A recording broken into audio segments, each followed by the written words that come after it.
The BYU football program got a number of early Christmas gifts via the transfer portal over the weekend, but more importantly, they got Chase back on the case in 2025.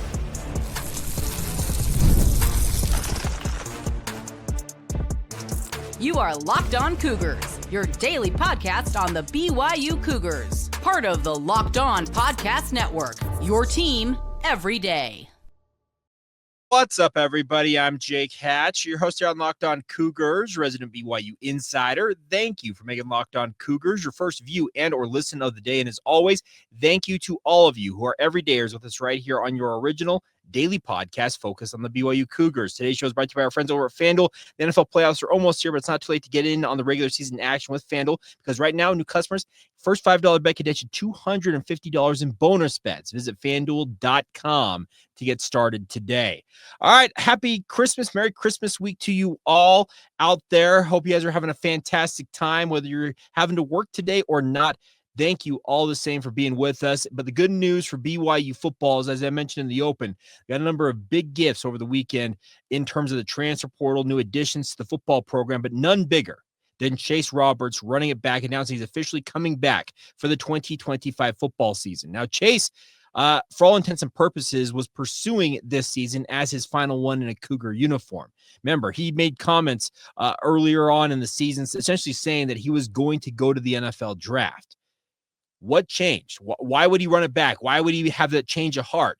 Well, I think there's a number of things that come into play here, but number one, I think that NIL is absolutely a real thing here. Now, I'm not privy to the information of how much NIL he may have received, but I look at it this way. Chase is a guy who is going to have an opportunity to play in the NFL. There's just no doubt about it. A 6'4", 210, 215-pound wide receiver with his ability to come up with big catches, strong hands, may not have the top end speed that you want in a premier wide receiver, but good enough to be a guy that I think can play at the next level. The fact of the matter is, I think he probably got some evaluation, some word back from NFL scouts about his draft position, and may have looked at it and said, you know what? If I'm where I'm at right now and I go out and have another strong season next year, could I bolster that draft position? Or am I in this exact same spot, but could I make more money for an NIL check this year with the BYU football program?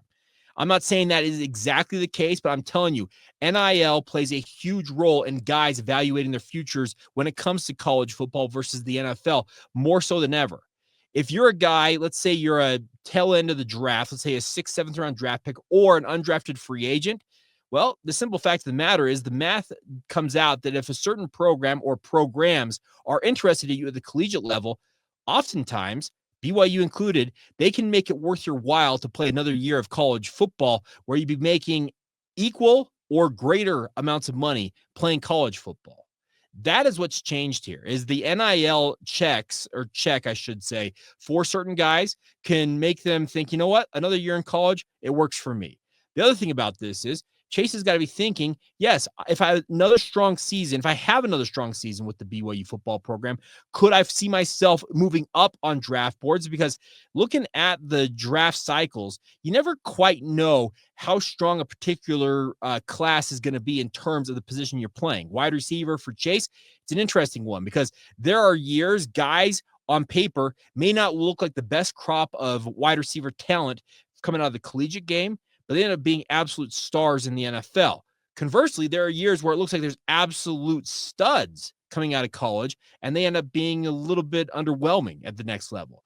That's kind of the thing that you're running here when it comes to Chase evaluating his future. But the best news is the BYU football program gets him back to be their bona fide number one next year.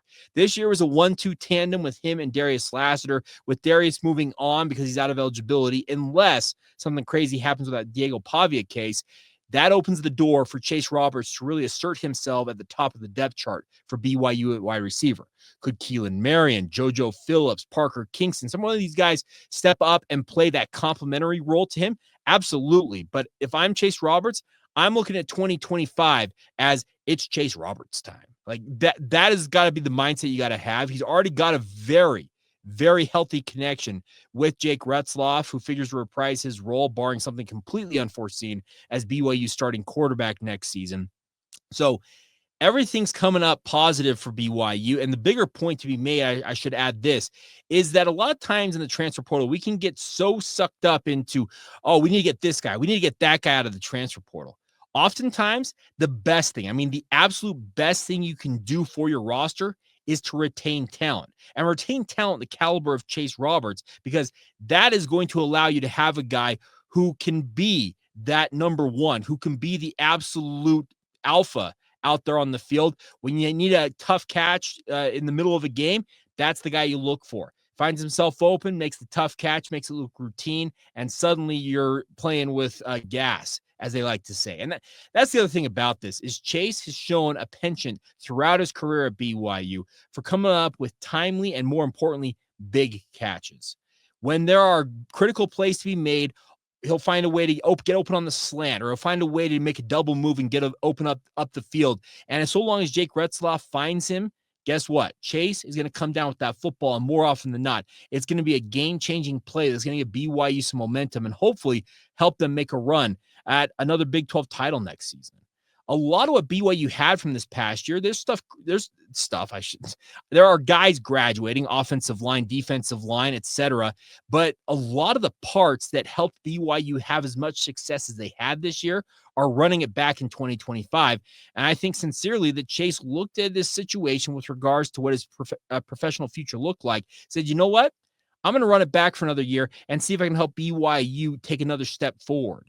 Another step forward for them, quite simply, is to make the conference championship game. And now that's much easier said than done, because everybody across this league, speaking of the Big 12, is going to be absolutely gunning to take the spot BYU occupied this season, if not outplay them. And BYU has to maintain that standard that they established for themselves this year.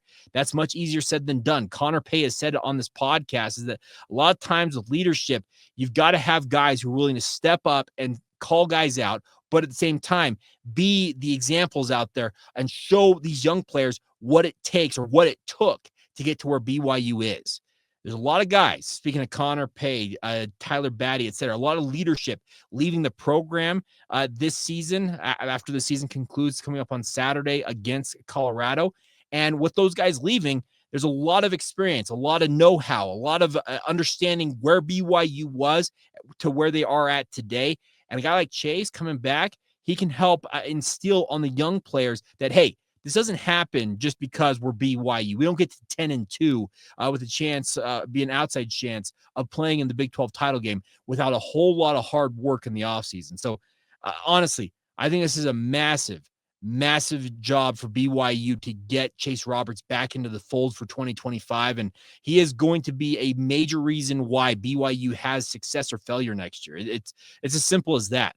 He is that big of a talent. He is that big of a get, to use that term, to retain him at BYU when he had opportunities to potentially go pro. Man, it's a major home run for BYU to keep him in Pro Bowl for one more season. Now, I just mentioned defensive line is losing a bunch of guys along the defensive front. I have had major question marks about what BYU is doing along that defensive front to bolster it, because it was good, but it needs to be even better for Jay Hill's defense to really succeed at the highest levels. Well, they got two guys via the transfer portal, one technically a high school signing, but nonetheless, BYU got two major recruiting wins over the weekend. We'll talk about why they should impact BYU's fortunes next year, and we'll get to that next right here on Locked On Cougars. Today's show is brought to you by our friends over at Rocket Money. Does Rocket Money help you find money? Well, simply put, it does. You help you find subscriptions that you may have forgotten about, and they help you cancel them to save you that money out there. I can tell you, I have got a bevy of different subscriptions out there. I'm sure I've forgotten one or two, and Rocket Money can help me save that money. It can help you guys as well. It's a personal finance app that helps you find and cancel your unwanted subscriptions, monitors your spending, and helps lower your bills so you can grow your savings. It brings together everything in one place, whether it's subscriptions, spending habits, or even the goals you want to hit this year. Rocket Money has over 5 million users and saved a total of $500 million in canceled subscriptions, saving members up to $740 a year when they use all the app's premium features. So all of us, we want to be a little smarter when it comes to our money, and that is where our friends at Rocket Money come into the picture. They have their goals feature. You can be able to set a goal of what you want to save money-wise. They'll help you work towards all those goals, whether it's a vacation you want to save for, kids' scholarship fund, whatever it is. Check it out with our friends at Rocket Money. Cancel your unwanted subscription today and reach your financial goals faster with Rocket Money. Go to rocketmoney.com/lockedon today. That's rocketmoney.com/lockedon. One more time, check them out today at rocketmoney.com/lockedon. Thank you once again for making Locked On Cougars your first view and or listen of the day. Hope you're having a fantastic Christmas week. Wherever you're at, whether you're listening to this at home, whether you are one of the unlucky bunch that have to work still today before getting Christmas Eve and Christmas off, or if you're working straight through the holiday, regardless. Thank you for sharing some time with us. As always, appreciate every single one of you who check out this podcast. All right, so I mentioned BYU's defensive line needing a boost, and I've talked about it ad nauseum for weeks now, if not going back all the way to the last offseason where I was concerned about BYU's defensive line. BYU found some options, obviously, in John Nelson and Blake Mangelson, who are very, very solid on the interior of BYU's defensive line. You already had Tyler Batty as well as Isaiah Banyar running it back for BYU in 2024. So you had a pretty good defensive front for BYU this past year. With those guys leaving the program, there's a major question mark as to what BYU is doing. Now, last week, 2 guys left via the transfer portal. Speaking of David Latu as well as Dallin Johnson, that thinned the bunch of BYU's defensive tackles quite significantly, but BYU apparently had a plan, and they executed it to a pretty decent level over the weekend. First, good news came on Sunday afternoon with Anisi Purcell announcing that he is committed to the BYU football program. Former Bountiful High School product, has spent the last 2 years as a starting defensive lineman for Southern Utah. Now, some of y'all were a little unhappy about BYU's last Southern Utah edition, but Anisi Purcell comes in, and based on the conversations I had with people, he figures to be a defensive tackle for BYU after serving as more of a defensive end for Southern Utah. Some of you are saying, well, he's 6'3", 266 pounds. How does he play defensive tackle for BYU? Delane Fitzgerald, Southern Utah's head coach, has told me on numerous occasions that the food bill for Division I high-level Power 4 programs, the food bill alone is more than his operations budget. And what is the operations budget in a college football program? That is your travel, all the food, your accommodations, everything. He said the food bill alone for programs like a BYU at the Power 4 level outdo what he has for his entire operational budget at Southern Utah University. Why do I bring that up?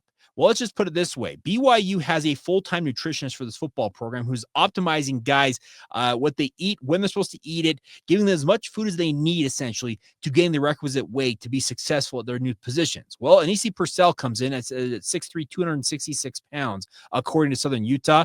I'm going to venture a guess that by the time BYU takes the field this fall, so not this fall, next fall, I should say technically, so 9-ish months from now, Anisi Purcell probably will tip in the scales at 280, 285, fingers crossed, 290. He'll be a 3-technique defensive tackle, a la what we saw from Blake Mangelson this past year. Remember, Blake, he was a 6'5", 260, 270-pound defensive end for BYU.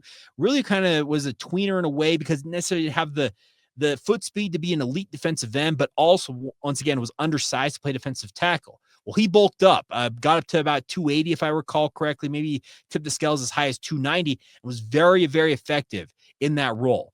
BYU found the replacement in Anisi Purcell for Blake Mangelson, and that's really, really cool to see that for BYU. And then the good news kept rolling. Those of you who are Locked On Cougars Insider members knew about this well ahead of time, but Hunter Clegg officially announced he has signed with BYU, or the announcement came from BYU. They had signed with the Cougars. Now, Hunter Clegg is officially, I think, technically a high school signee, but before he served a mission for the Church of Jesus Christ of Latter-day Saints, he had signed with the University of Utah. He was a member of the 2022 recruiting class and was the number 3 player in that class out of the state of Utah. And more importantly, a bona fide high-level 4-star talent, rated 92 and change from our friends over at 24/7 Sports. And I called, if I recall correctly, his senior year. I was at American Fork a lot, calling games for KSL Rewind, which I do as kind of a thing I do in the fall on Friday nights. And I remember watching this kid, speaking of Hunter Clegg, just absolutely terrorize opposing offenses because he was essentially unblockable. 6'3", 6'4", 240 pounds, and just had all the technique that you salivated over as a college recruiter because he looked so polished as compared to his peers at that level. You were thinking, this kid's already this good at the high school level. What can he accomplish in a collegiate uniform when we get him into our program, get requisite strength training, get more technical ability added to his skill set? There was everything on the table for a guy like Hunter Clegg, and it was a gut punch when he ultimately opted to pick Utah out of high school. Well, things have changed, and he told KSL that, speaking of KSL Sports, I should say, our good friend Mitch Harper, that essentially BYU and the hire of Jay Hill made things a whole lot more attractive for him to come to BYU. I think he also probably looked at the depth chart at Utah at defensive end and saw a logjam there, and it was probably a question mark of really how early can I play for the Utes. Well, I can assure you that Hunter Clegg, should he be able to get the mission rust off his legs over the next 8-9 months, because he's enrolling when the semester begins early next month at BYU, should everything go according to plan, this is a kid who I absolutely believe can be a player for BYU this coming season in 2025. Every skill that you want in the defensive end, the ability to get after the quarterback, closing speed, the ability to diagnose plays and not get completely fooled and get too far upfield. He's got all of it in spades. And the best part is he ran the 100 and 200 meters in high school at whatever, 6'4", 230, 240 pounds, whatever he was. He has got a really, really nice technical ability. So looking at what BYU lost on the defensive line and how so far they have gone about building it back out, building depth and trying to find the right combination of guys, I think you could do a lot worse than adding a guy like Anisi Purcell, but more importantly, a guy like Hunter Clegg, because both of them figure to step into prominent roles for BYU in 2025, if not starting roles for the BYU Cougars. Sure, there'll be other guys on the roster who are thinking, hey, no. Those are my jobs that those guys aren't taken away from me. But regardless, even if they're the number twos at their respective positions, the future for both of them is very bright. Purcell has 2 years to go. He's got 3 years to play too, essentially, because if I'm not mistaken, he has played the first 2 years just straight out of at Southern Utah, has been a starter for most of those 2 seasons, whereas Hunter Clegg, he's got his full complement of eligibility facing him. So 5 years to play 4 under the current rules with the NCAA, and who knows if that gets altered at some point during his career. But I am fingers crossed, hoping that both of them go out and perform at an extremely high level. I have got a lot of faith that Hunter Clegg is exactly what BYU needs at defensive end. No longer will Jay Hill have to worry about where the pass rush is coming from. And let's just say this. If BYU lands Tausili Akana, who is a former Skyridge player who played at Texas last year, if they can add him to the mix and have 2 guys of Akana and Hunter Clegg's ability off the edge, now we're talking about BYU having a pretty fearsome pass rush, because both of those guys showed at the high school level, at the 6A level in the state of Utah, they were near unblockable and absolutely dominant. Can that translate over to the Power 4 level? Well, other Power 4 programs, and you can go and look at their offer list, because both of these guys had offers across the country. Hunter Clegg, essentially the entire Pac-12, or what was the Pac-12, offered him. He had Big 12, SEC, and offers all over the country. Tausili Akana, even more so. He coast to coast, could have named where he wanted to go, and he ultimately picked the Texas Longhorns, now looking for a new home. But what I was told when I was talking to somebody at BYU about the additions of Anisi Purcell, and also about the addition, particularly about Hunter Clegg, the response I got back was, we're not done yet. So keep that in mind. Interested to see where things go. But BYU, they are doing work in the portal, and more importantly, they're bolstering positions they absolutely need to bolster. I still think they need to get another offensive lineman. They need to get some cornerbacks. I think plural, at least 2 guys. But so far, BYU's been very strategic about their additions via the portal, and I think all of them figure to play a prominent role in BYU's hopeful success in 2025. Now, the final guy I want to talk about, he obviously committed late last week, didn't get a chance to talk about him quite yet, is a walk-on quarterback. Now, that may not make you think, wow, we really need to talk about this kid, but I think this kid is maybe the most underrated pickup of the weekend for BYU football, and that's saying something, and we'll talk about that next. Today's show is brought to you by our friends over at FanDuel. Of course, the NFL playoffs are near here, but it's not too late to get in on the regular season action with FanDuel, as they are America's #1 sportsbook. Right now, new customers finish the season strong with $250 in bonus bets if your first $5 bet wins. As simple as that. FanDuel has a myriad of ways for you to pick up a W. All of us like to bet, obviously, on our favorite teams winning, but more importantly, maybe some of our favorite players with prop bets, over under on certain numbers of yards, touchdowns, the way they score a touchdown. No matter what you're into and the way you like to bet on the sports you watch, even if it's not the NFL, whether it's the NBA, college football, you want to put some money down on BYU this weekend against Colorado, college football playoff, any of it. It's all available for your friends over at FanDuel. And once again, you get started today with FanDuel.com to join up, and you got $250 in bonus bets with your first $5 bet winning. It's as simple as that.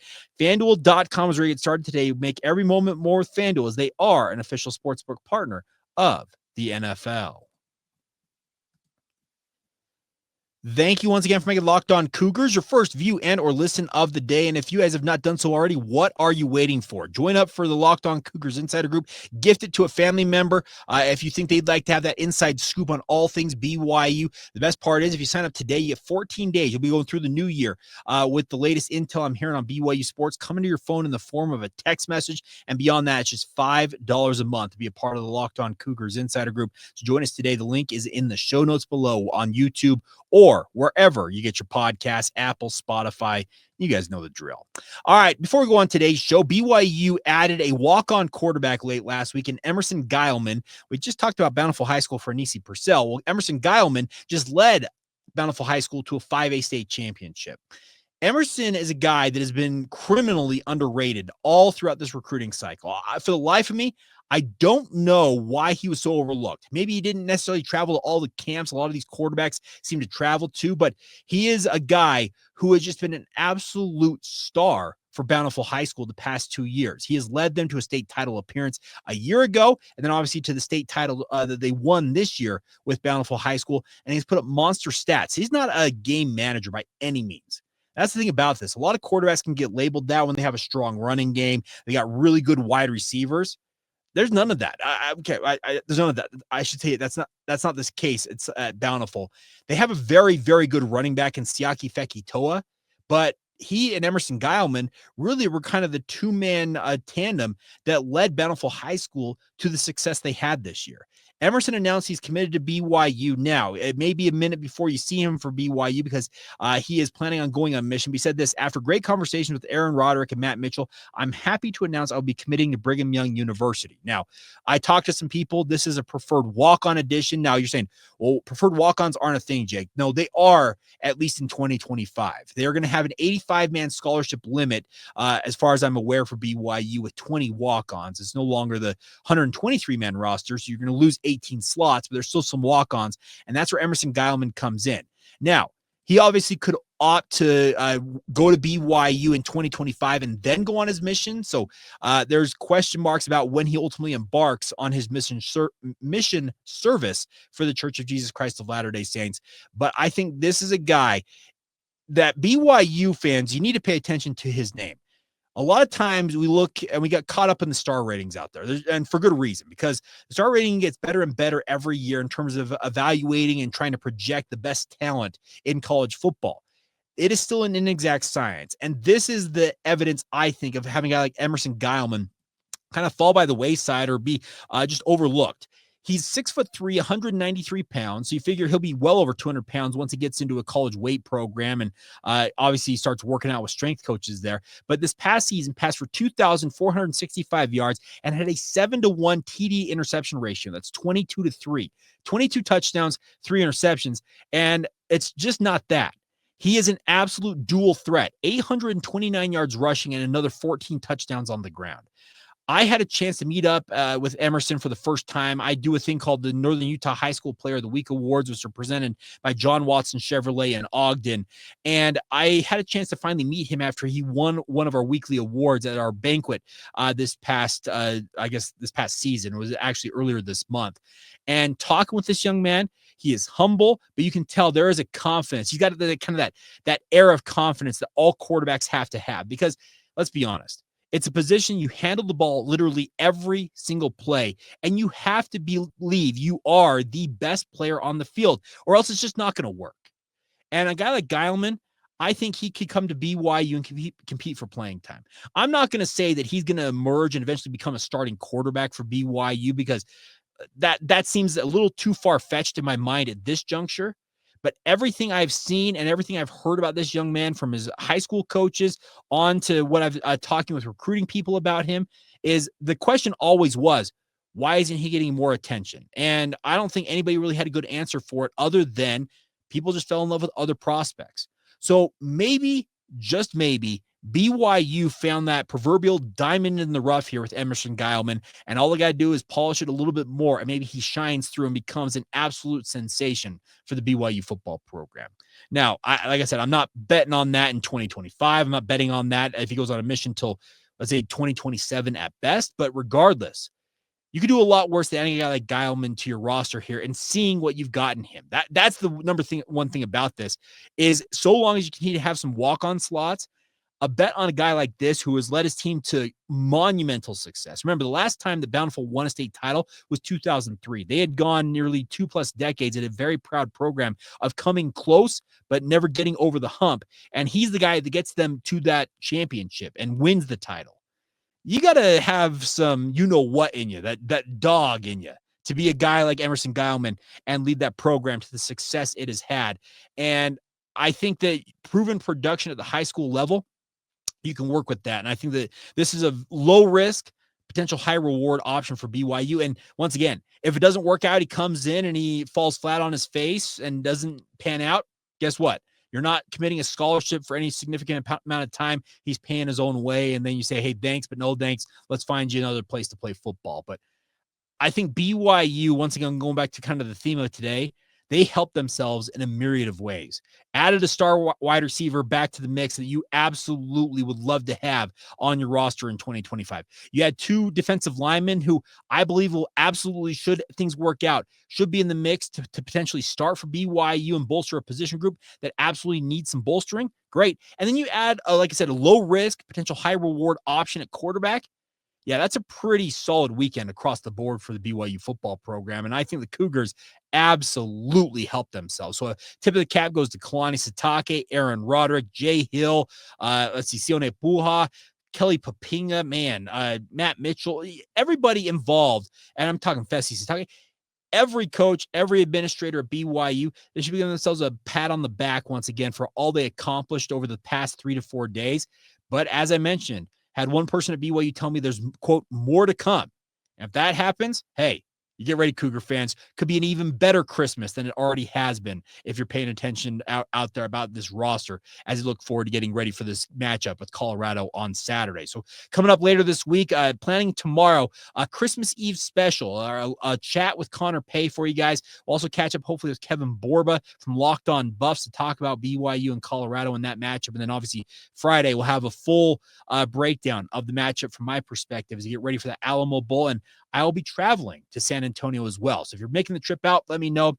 Maybe we can set something up, meet up a little bit. I'll have a little downtime down there in the Alamo City. But as always, thank you for making Locked On Cougars your first view and or listen of the day. And as always, once again, thank you for being everydayers with us right here on the Locked On Cougars podcast.